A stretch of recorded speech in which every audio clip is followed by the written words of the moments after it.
Good day mga ka-idol, and for today's video meron tayong bagong i-review ngayon ang classic scooter ni CF Moto, ang CF Moto 150 Aura. Ayan mga idol. So unahin na natin sa kanyang front face, ang kanyang headlight mga idol na naka-projector na LED. Kakaibang headlight to mga idol. Ayan. Tapos sa kanyang front cowling, ayan, yun tayo makikita na emblem ng Aura. Ayan, dito sa harap naman niya, yun siyang aerodynamic yan, parang ventilation niya mga idol. Ayan. So glossy white po siya, at may siyang pa-curve dito. Then nandito po yung kanyang turn signal light. Ayan. Mamaya papakita natin yung ilaw niya mga idol. Tapos meron po siyang camera dito sa kanyang front. Ayan mga idol, so may fender siya dito na napakalapad. Ayan, tapos meron siyang chrome dito. Ayan, mula sa likod niya hanggang harap.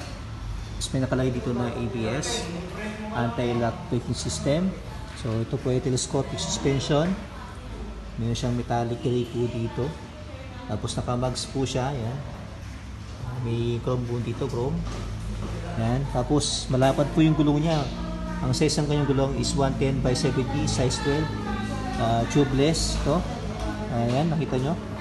Pakalapad ng gulong.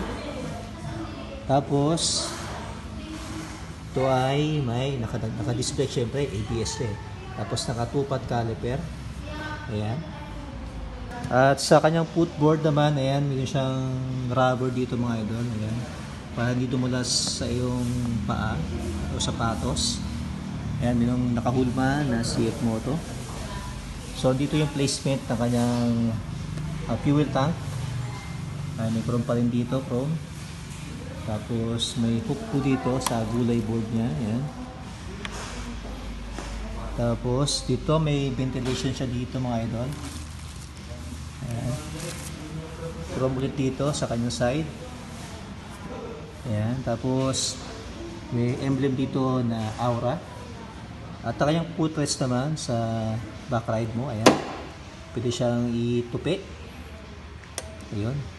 Push mo lang siya. Pag i-close mo naman, kailangan smooth lang. Ayan.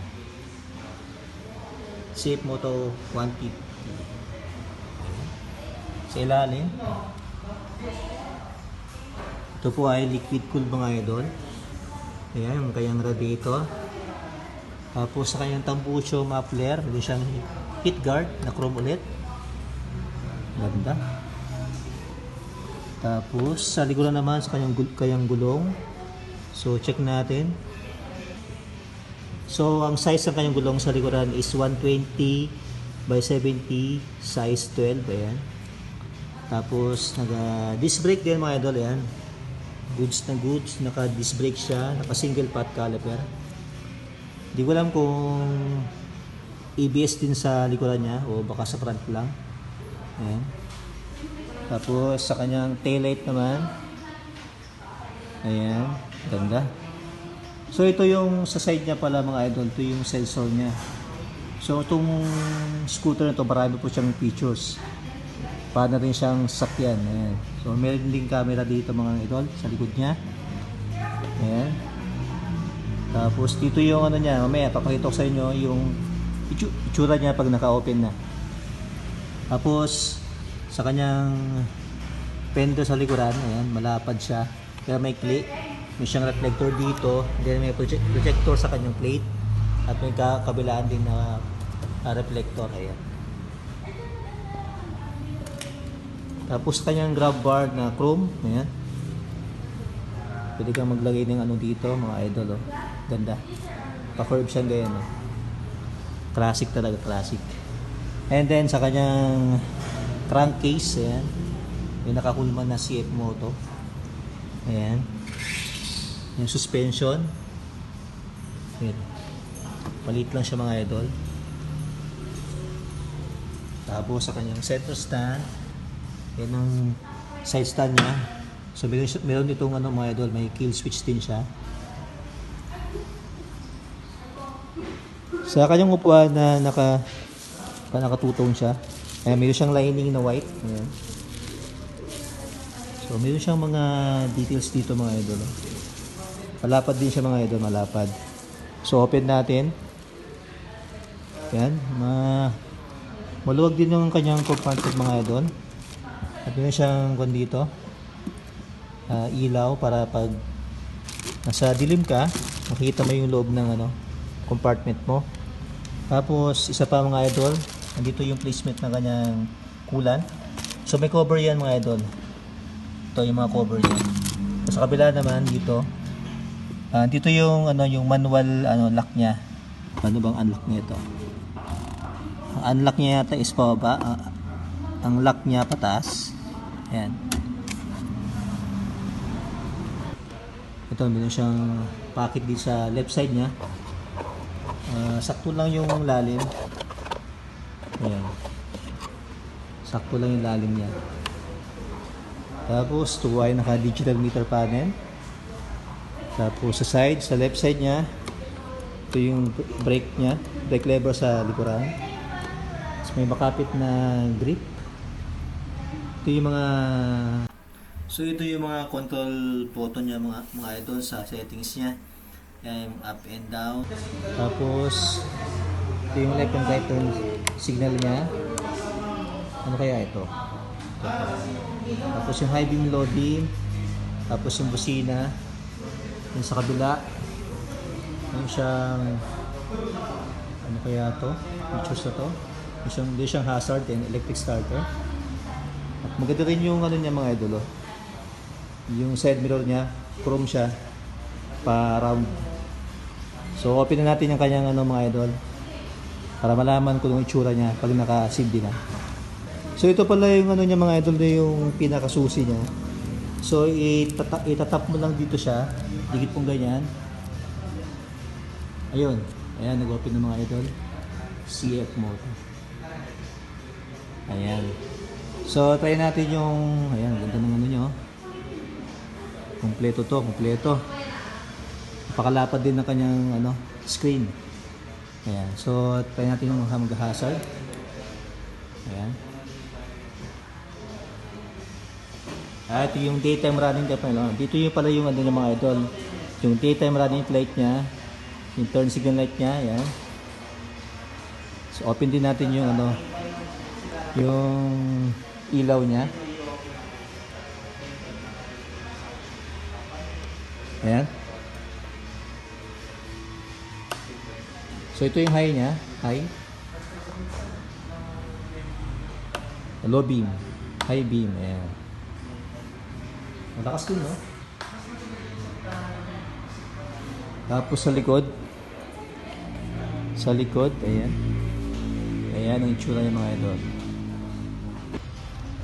So sa kanyang engine mga idol, ito po ay 149cc, liquid cooled, 4 valve, single cylinder.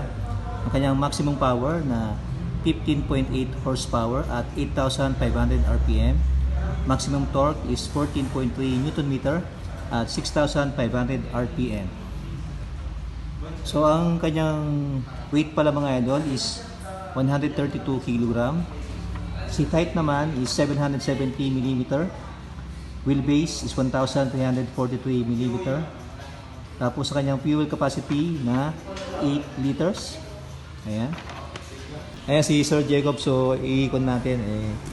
Turuan tayo kung paano i-set yung mga ganitong features niya. So paano ba yung mga ibang features niya, sir? Dito sir, tayo sa mode niya sir. Sa mode niya, ayan, tama. So dito tayo sa set. Yan. Ayan.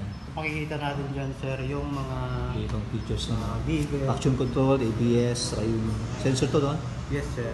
Kasi easy ride, auto, power up. Para ma-assist natin dyan sir, set ulit. Ayan.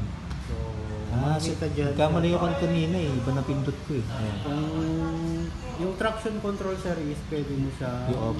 i-off sir. Ayan. Pero usually sir, nagagamit talaga yan sa mga lalo na tag-ulan. Kailangan talaga yan. So, kailangan. Yung ABS naman, nakita ko sa niya sir, features niya, Naka-dual channel pala siya, no? Yes sir, Dual channel. Yan, sir. Ito yung, opo. Tapos ito po yung ES, yung sa sensor niya. Yes sir. So ito yung sa sensor niya, sir. Ito. So kung din po siya, yung parang signal light din po niya. Kanina Yes, umila sir, siya. parang mag-alarm yan sir. Opo. Ayan. Pwede mo siyang i-off, pwede mo i-on. Tapos sa sunod, yung easy ride. Ito yung easy ride niya, sir. Pag inupuan, Once na inupuan yan sir is aandar po. automatic na-under po siya niya. Yes sir. So, Ay, under po yung makina niya? yes po, yes po. Ah, okay. Easy ride po siya. Hindi na kailangan i-push. Tapos ibang iba. Pwede natin i-activate o Ah, normal lang yan. opo. Okay. Power off sir, yan, pwede siyang set ng kwan sir, yung gusto mong segundo sir. Yan. Kapag i-on, Yes sir. Kunyari, Okay. 30 seconds, seconds. yan, i-activate natin siya ng 30 seconds. Ah, Automatic. 30 seconds, mamamatay, mag-automatic. okay. Yun. Ito yung RPM niya, no? RPM niya. Yes sir. Tapos, Full yun siya. digital, gas. Fuel gauge niya. Yes, sir. Oo. Lahat puro digital na lahat. Temperature sir. Yung temperature niya. Ito yung yung tawag ito? Odometer. Odometer din. So, kompleto na. Nandito yung mga ibang icons mga ito. Taas. Ayan, salamat po, sir. 30 seconds. Ayan, Photoshop na. Ayan. Automatic. Automatic na siya mag-off. Salamat po, Sir Jacob. Sir. Yes. So sa price naman mga idol, ang kanyang retail price is 131,700 for CF Moto Philippines. So gusto nyo malaman ang kanyang cash dito sa Motorcycle City, ito lang po. Dito sa may Napwang, Mercator Highway, Barangay Station, Paniki, Tarlac. Malapit lang po ito sa Walter Mart Paniki. Ayan mga idol. So, and that's it mga idol. Salamat po sa panonood. It's your boy Joel's Motovlog. Peace and love. Goodbye.